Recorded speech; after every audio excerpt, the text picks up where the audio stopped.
It is not impossible that the Greens, who started the citizenship crisis with the resignation of then-Senator Scott Ludlam, could end up winners from this fiasco that has cut a swathe through the Parliament and threatens more havoc.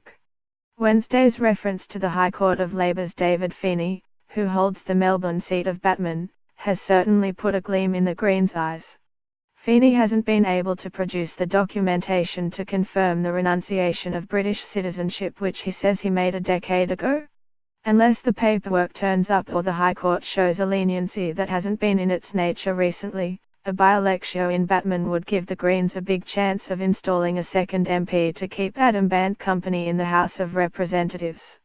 Bill Shorten is understandably livid about Feeney, who before the last election overlooked declaring a $2.3 million house, only narrowly held off the Greens in his seat, and now, if he triggers a by-election, could reduce the opposition's numbers.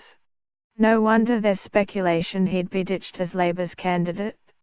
And Feeney's rank carelessness, to describe it most charitably, comes on top of the recent new revelations about Labour Senator Sam Dastyeri's conduct, showing how deeply the New South Wales numbers man has been in the thrall of the Chinese, in particular of a Chinese business benefactor. It's made for a very uncomfortable end to the parliamentary year for Shorten, who in previous months had most things breaking his way. The citizenship crisis had taken a heavy toll on the government, with the Minister and the Senate President gone from Parliament, and the Deputy Prime Minister and a Liberal backbencher forced to by-elections. To put things in perspective, yes, they all failed to do due diligence, but none of them compromised themselves in the way Dastyeri did.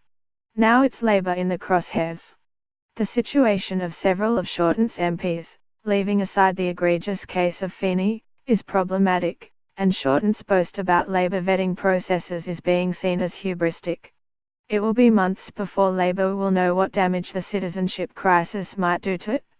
It will be more contained if the High Court, when it considers the case of ex-Senator Katie Gallagher, who was also referred this week, accepts the ALP argument that an MP is constitutionally eligible provided they took reasonable steps to renounce foreign citizenship before nominating, even though confirmation didn't come through by then.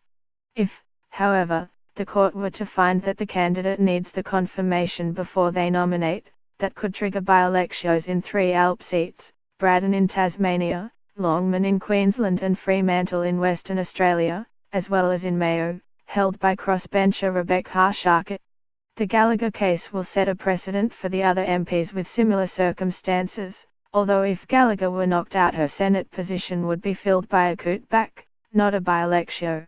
While by-election swings usually go against governments, Saturday's result in New England notwithstanding, the thought of having to fight in the marginal seats of Longman and Grattan would make Labour nervous. Even if it turned out that the only by-election were in Feeney's seat, the strong prospect of a loss there would sour and distract Shorten's new year.